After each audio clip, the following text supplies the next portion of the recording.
Bonsoir. Bravo pour votre premier film, Bingo. Merci beaucoup. Alors, pardon, c'est une question, mais quelle est la morale du film au final, puisque les deux personnages principaux s'en sortent très bien, mais si c'est très bien amené, je trouve ça vraiment super intéressant. Mais du coup, ils sont pas punis. Je m'attendais quand même à ce qu'il y ait...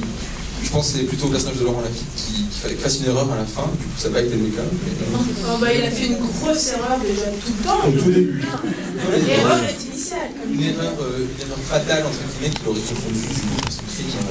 Oui, c'est ça que j'aime dans le scénario. C'est qu'il paye quand même, il a pas la enfants à la fin. Il paye beaucoup quand même. C'est-à-dire que moi, en fait, j'ai passé beaucoup de temps à écrire ce scénario, et j'ai passé beaucoup de temps à je les aimais à donf, mes personnages, je les adorais. Et je voulais pas du tout qu'ils terminent en prison, j'étais triste pour eux, je voulais pas. Et du coup, je savais dès le départ que je ne voulais pas qu'ils payent ni d'un point de vue policier, ni d'un point de vue judiciaire et tout ça. Mais par contre, c'est quand même normal, comme ils sont pas très bien, pour moi c'était, comme c'est pas un film qui est cynique, je crois, j'espère, je voulais qu'il paye, et pour moi il paye parce qu'il a perdu quelques illusions sur lui-même. Voilà, c'est quelqu'un qui était plutôt un type bien, qui, Woody Allen, il dit on est tous, nous ne sommes qu'une addition de choix, voilà, tous ont fait des milliards de choix, toute la vie, tous les jours, tout le temps, et puis lui, Vincent Lacroix, il a bâti une forme de carrière à force, je pense, de plutôt de bons choix, etc. Et puis tout d'un coup, un jour, voilà, il fait un mauvais choix, qu'on entraîne un autre, et il découvre des facettes de lui-même qu'il ignorait un peu. Il va terminer, il dormira plus très bien, je pense, dans la vie.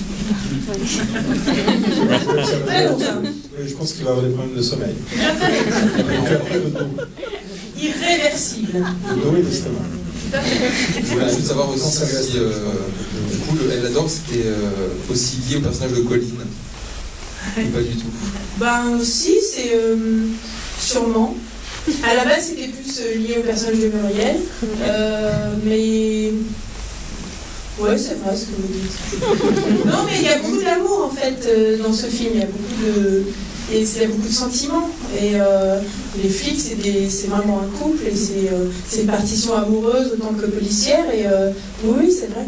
Ouais, parce que je l'ai ressenti un peu, surtout sur la fin, quand elle le cherche, etc. Oui, bien sûr. Colline, au bout d'un moment, ça suffit. Hein. Il faut arrêter de tromper son gars tout le temps.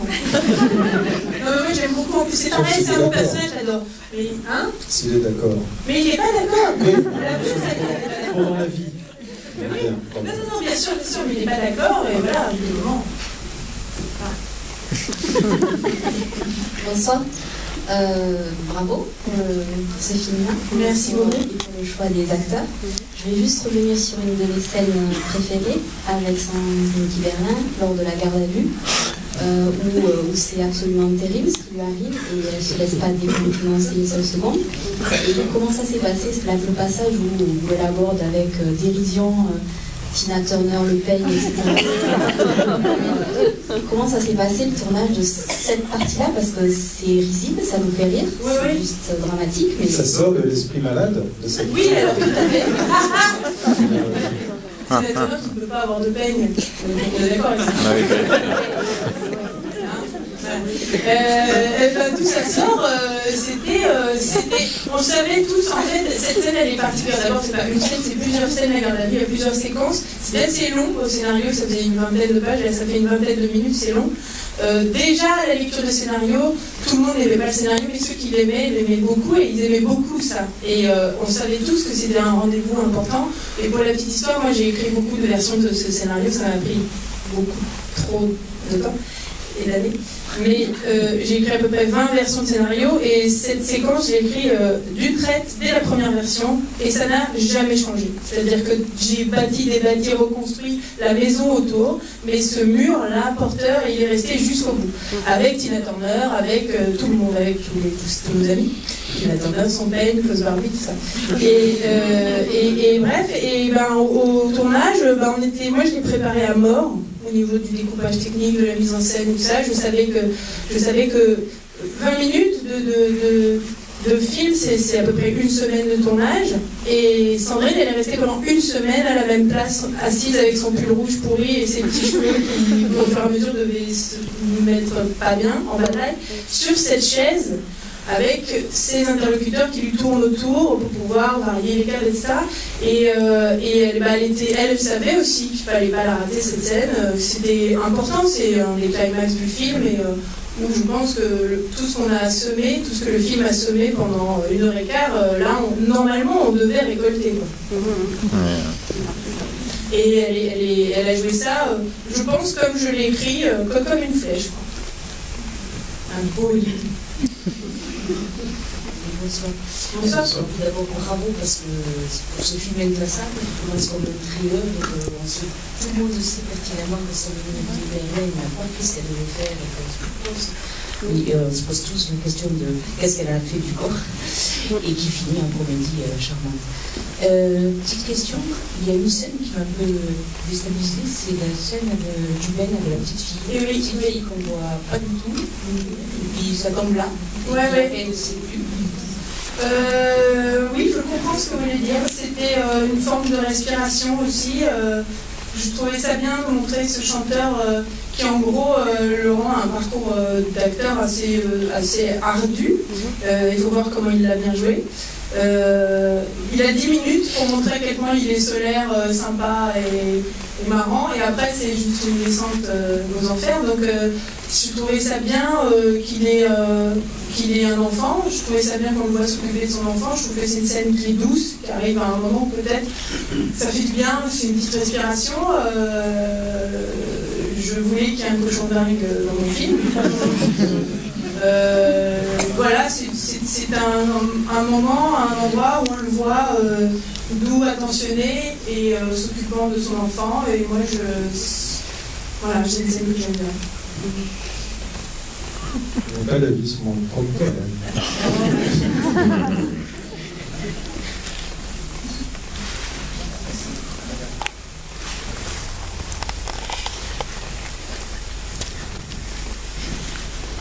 Bonsoir et bravo pour ce film que j'ai adoré. Vraiment, je l'ai trouvé extrêmement bien ficelé, et justement à ce propos, vous avez tout à l'heure fait référence à Woody Allen, et j'ai retrouvé Match Point et énormément de petites choses et des grandes choses d'ailleurs de Match Point. Notamment dans le fait de jouer sa chance, que la chance puisse tourner d'un côté ou de l'autre selon comment les événements apparaissent dans le film, et l'histoire de l'anneau, de la bague. Ouais. Donc je voulais savoir si c'était juste un hasard ou pas. Non, c'est jamais un hasard. Je pense que c'est un premier long métrage qui est bourré de références de cinéma plus ou moins bien digérées de ma part. Après, Matchpoint, on y a pensé, j'y ai pensé bien sûr. Le film de Woody Allen qui a plus été une référence, parce qu'il y a plus une synthèse des tons, un petit peu comme dans ce film-là, c'est Crime et délit, qui est à la fois très drôle et très tendu aussi. Matchpoint, oui, en plus il y a cette bague. Après, la bague, c'est un objet de cinéma qui est tellement... Moi, c'était une volonté aussi, je crois, de revisiter des figures du cinéma, des motifs, des choses de polar que j'ai adoré, justement, moi, faire ma garde à vue, faire mon accident mortel, faire mon camouflage, ma dissimulation de bidule, faire mon personnage enquêteur, etc. Et cet objet de cinéma que je filme vraiment comme un objet de cinéma, parce que c'est l'objet qui va relier tous les personnages, il passe de main en main, de poche en poche, etc. Comme dans Le Seigneur des Anneaux, comme moi je suis très marquée aussi par les films d'Hitchcock, donc comme dans Fenêtre sur cour, comme un fil conducteur, un peu à la fenêtre, etc. Voilà, tout ça, c'est des... Le silence des agneaux. Le Seigneur des agneaux et le silence de l'anneau. Un beau film. Pour une fois, l'anneau ne parle pas, il est silencieux. Merci, Mamie. C'est vrai qu'on commence le film un peu comme avec ce petit anneau qui joue, en fait, avec lequel elle joue au début du film, et qui reste le fil conducteur dans le film. Ouais. Oui, c'est le moment où mon personnage aussi bascule de la... Enfin, ouais. Là, pour le coup, vraiment dans la vraie manipulation et dans la malveillance, même. Donc, il franchit encore une étape dans sa perte, sa perdition. Et puis c'est l'histoire de deux personnes qui passent alliance aussi pour moi, quand même, ce film. C'est deux personnes qui vont passer un pacte entre eux. Donc, voilà. Parce que quand elle trouve la bague dans une petite poche, elle sait que c'est pas, qu'elle ne lui appartient pas. Elle la met, ouais. Elle la met. Donc il y a quelque chose.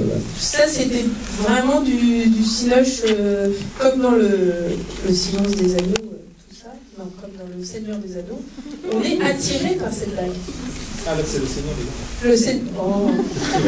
Je pensais qu'au départ. Oui, enfin, le truc, là, avec les petits. Merci pour ce grand moment. Vraiment, merci beaucoup. Hein? Oui, gentil.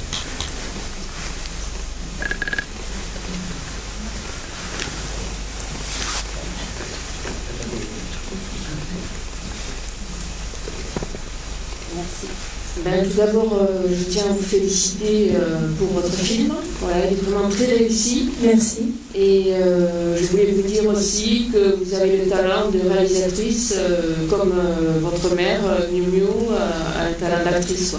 Que j'apprécie beaucoup votre mère comme actrice. Ben, moi aussi. C'est vrai, moi c'est une actrice géniale et une femme géniale, je suis d'accord avec vous. Oui. Et j'apprécie beaucoup aussi votre père, comme Julien Clerc, que je suis allée voir un concert qui est vraiment un chanteur formidable. Mais oui, il est censé, c'est vrai, je suis d'accord avec vous. Ben oui, c'est Je vrai. connais moins bien que toi, mais je suis d'accord. Et j'avais des questions. Je voulais savoir si vous avez pris avis sur des policiers, la façon dont est fait la garde à vue, l'enquête qui est menée, tout ça. Et je me posais la question si vous aviez consulté des vrais policiers. Eh ben oui, un peu. Ah, Un petit peu au début. Dans la première année d'écriture, j'ai fait un premier passage. Et puis je me suis dit quand même, voilà, encore une fois, il n'y avait pas de dimension documentaire, je voulais pas faire un truc réaliste sur le travail des flics, mais à partir du moment où je décidais de mettre les spectateurs dans une position active, ce qui est quand même le cas dans les polars et tout ça, Oui. je voulais pas que les gens soient frustrés parce qu'on n'y croit pas du tout. Donc j'ai fait un premier passage et j'ai demandé l'autorisation, j'ai rencontré un lieutenant de brigade de gendarmerie, section de recherche, vraiment la personne que serait allé voir Vincent Lacroix au cas de disparition. Je lui ai donné toutes les étapes, je lui ai dit voilà, il se passe ça, il se passe ça, il se passe ça. Et je lui ai dit alors à ce moment-là, vous faites quoi vous? À ce moment-là, là. Et vous le mettez, vous allez perquisitionner ou pas? Il me dit bah franchement là, au vu des éléments, moi j'y vais, ouais. J'y vais. Donc là je marquais bon c'est bien, perquisition. Je dis mais vous pouvez, Annie non ça je peux pas, etc. Et puis il m'a juste dit un truc, j'avais écrit un petit début d'interrogatoire et il m'avait dit là ça va pas du tout parce que nous on pose jamais de questions fermées, on pose que des questions ouvertes. Donc quand quelqu'un vient nous voir, même quelqu'un qui vient dire ma femme a disparu, et surtout si quelqu'un vient déclarer la disparition de quelqu'un, parce que 90% du temps il est mêlé au truc, on le laisse, on lui dit qu'est-ce qu'on peut faire pour vous, on lui pose jamais de questions, il peut répondre par oui ou par non, on est dans une phase d'observation et on le regarde. Et on voit parce que plus on pose des questions ouvertes, plus les gens sont obligés de se dépatouiller, ils font des phrases plus longues, ils donnent plus de détails et on a une chance, pourquoi pas, plus tard de dire mais là c'est pas cohérent, etc. Donc j'ai réécrit en fonction de cette indication-là et voilà.